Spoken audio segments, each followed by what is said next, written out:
Mga kababayan nating seniors, kung kayo ay 60 o 65 pataas, nakatingin kayo ngayon sa pinakamahalaga na video na dapat ninyong panoorin ngayong buwan.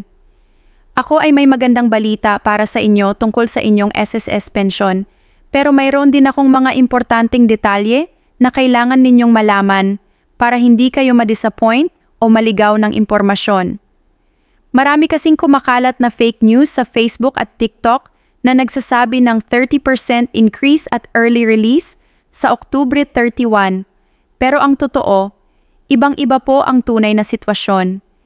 Kaya makinig kayo ng mabuti dahil ang mga susunod kong sasabihin ay makakatulong sa inyo na maunawaan kung magkano talaga ang matanggap ninyo, kailan ninyo ito makukuha, at paano ninyo ma-maximize ang inyong retirement income. Ang SSS ay nag-announce nga ng Pension Reform Program at ito ang pinaka-historic na pension increase sa 68 years na kasaysayan ng SSS.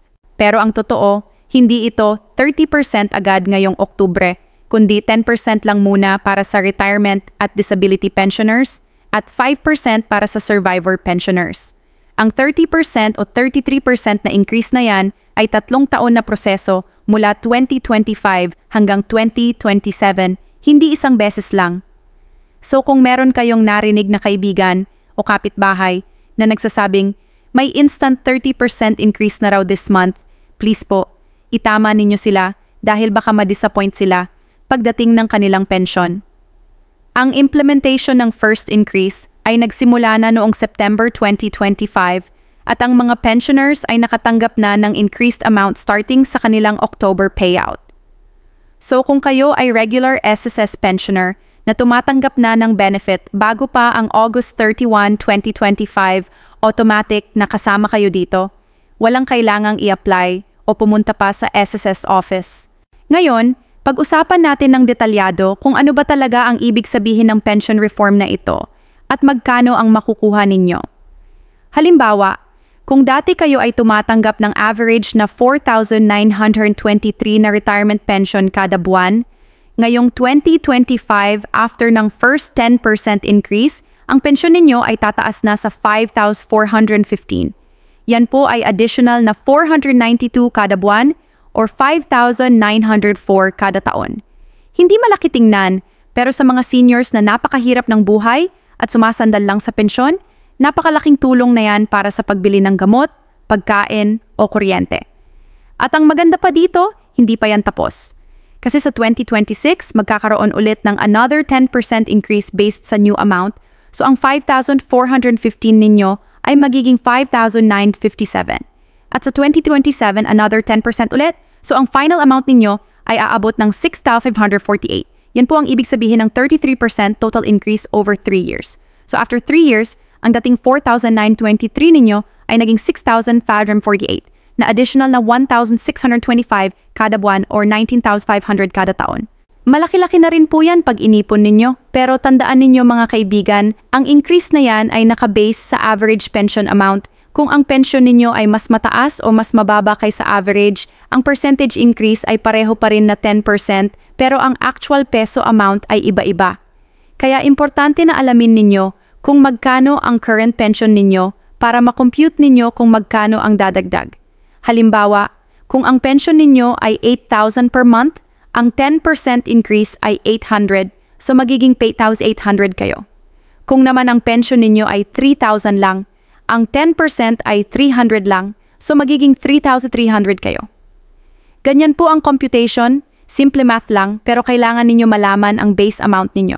Ngayon, para sa mga survivor pensioners naman or yung mga naulila na tumatanggap ng death benefit mula sa namatay na asawa o magulang, ang increase ay 5% per year lang, hindi 10%.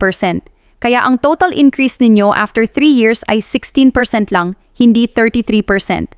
Halimbawa, kung ang survivor pension ninyo ay 4,368 per month, after ng first 5% increase ngayong 2025, magiging 4,586. After ng 2026 increase, magiging 4,115.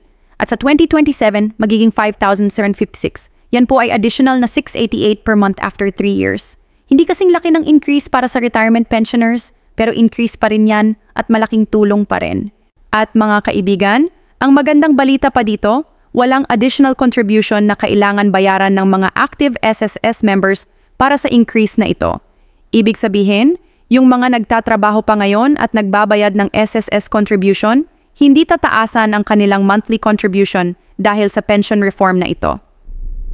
Yan ay dahil ang SSS ay gumamit ng revenue from improved investments at collection efficiency para i-fund ang increase.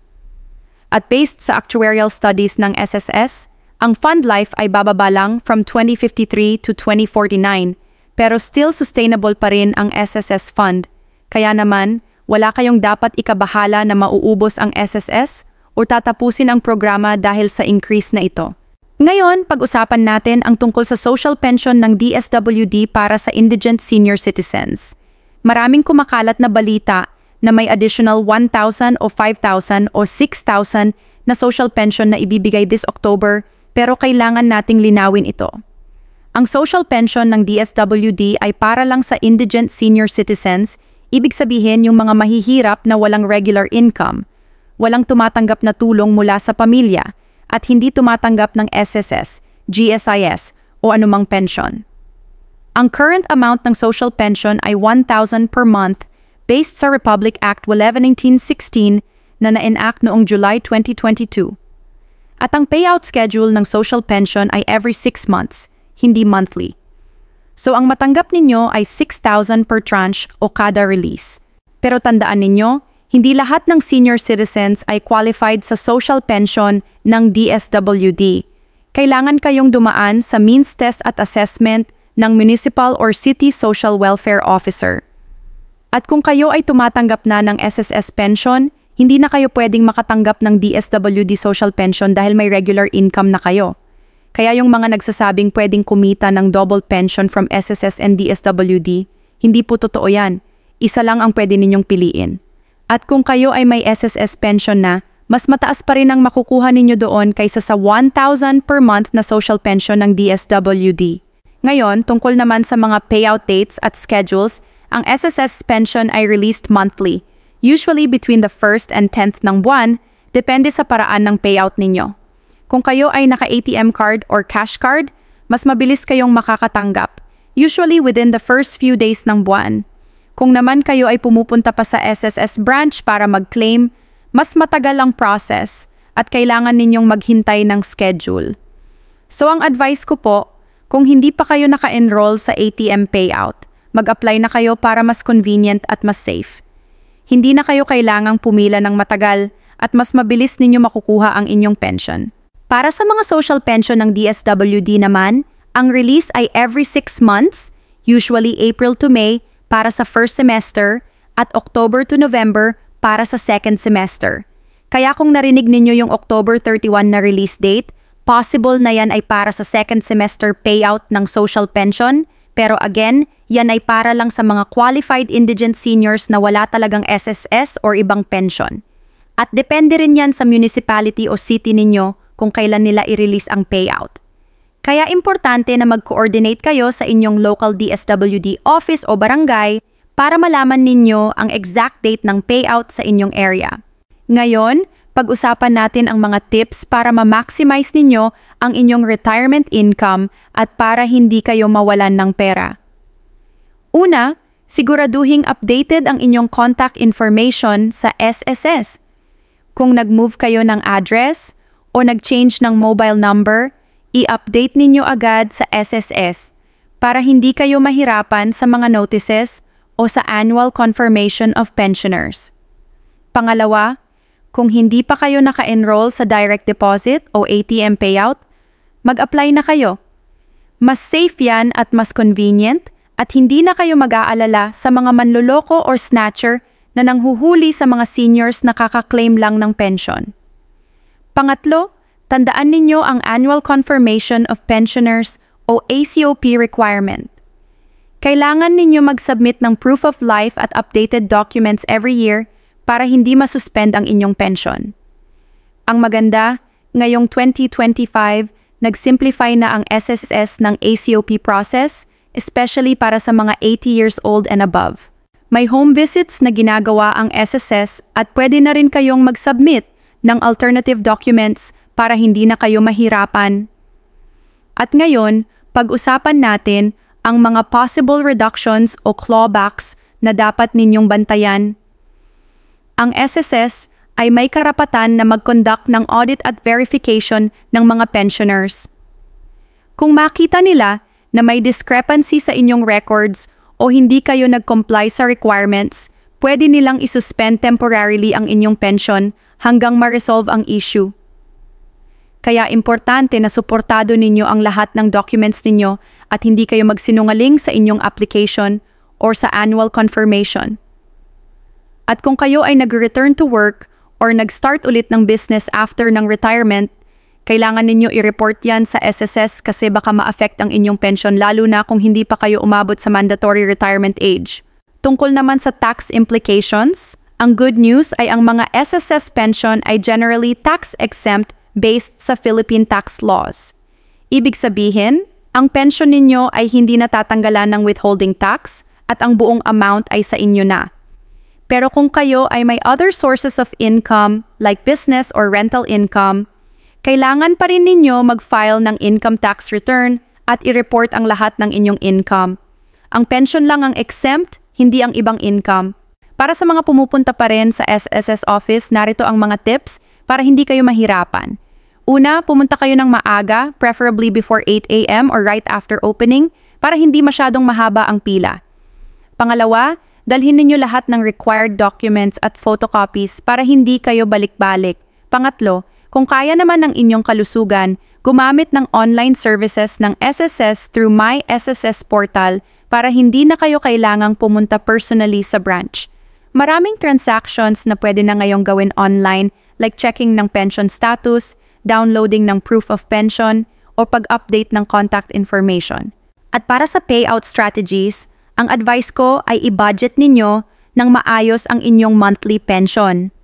Huwag ninyong gastusin agad lahat sa unang linggo ng buwan. I-allocate ninyo per week or iset aside ang para sa essential expenses like food, utilities at medicine. Kung kaya ninyong mag-ipon kahit konti every month, gawin ninyo para may emergency fund kayo sakaling may biglaang gastos. At kung kayo ay may outstanding loans sa SSS, siguraduhing bayaran ninyo on time para hindi ma-offset ang inyong pension at para hindi tumaas ang interest charges. Ang isa pang magandang balita para sa mga SSS members ay ang pagbaba ng interest rate sa salary loans at calamity loans. Dati ang interest ay 10% per annum, pero ngayong 2025 ay binaba na ng SSS at magiging mas affordable na para sa mga members na nangangailangan ng loan. Kaya kung kayo ay may emergency needs at kailangan ng loan, mas mababa na ang interest na babayaran ninyo. At huwag ninyong kalimutan na bilang senior citizen, marami pa kayong other benefits na pwede ninyong i-enjoy aside from SSS pension. May 20% discount kayo sa restaurants, grocery items, medicine, at medical services. May priority lane kayo sa banks, supermarkets, at government offices. May free medical checkup kayo sa mga health centers. At kung kayo ay 80 years old and above, may additional benefits pa kayo na pwedeng i-claim. Kaya importante na mag-apply kayo ng Senior Citizen ID sa inyong barangay o city hall para ma-enjoy ninyo lahat ng privileges na yan. Ngayon, para sa mga may specific questions o concerns tungkol sa inyong pension, ang best na gawin ninyo ay tumawag sa SSS Hotline 1455 or 0917-178-4455 or magpunta sa nearest SSS branch ninyo. Pwede rin kayong mag-email sa membersrelations.gov.ph. Huwag kayong mahiyang magtanong dahil karapatan ninyo yan at para sa inyo ang programa na yan. At lagi ninyong tandaan na kumuha lang ng impormasyon from official sources ng SSS at DSWD, hindi sa Facebook posts o text messages na hindi verified. Maraming scammers na nanghihikat ng mga seniors kaya ingat kayo palagi. Sa pagtatapos, ang pension reform ng SSS para sa 2025 ay tunay na magandang balita para sa lahat ng pensioners. Kahit hindi 30% agad ngayong Oktubre, ang 10% annual increase over 3 years ay napakalaking tulong pa rin, especially sa mga seniors na nahihirapan sa rising cost of living. At ang maganda pa dito, walang additional burden sa mga active members at sustainable pa rin ang SSS fund para sa future generations. Kaya mga kaibigan, huwag tayong maniniwala sa fake news at fake promises. Suportado natin ang totoo at totoong information para hindi tayo ma-disappoint.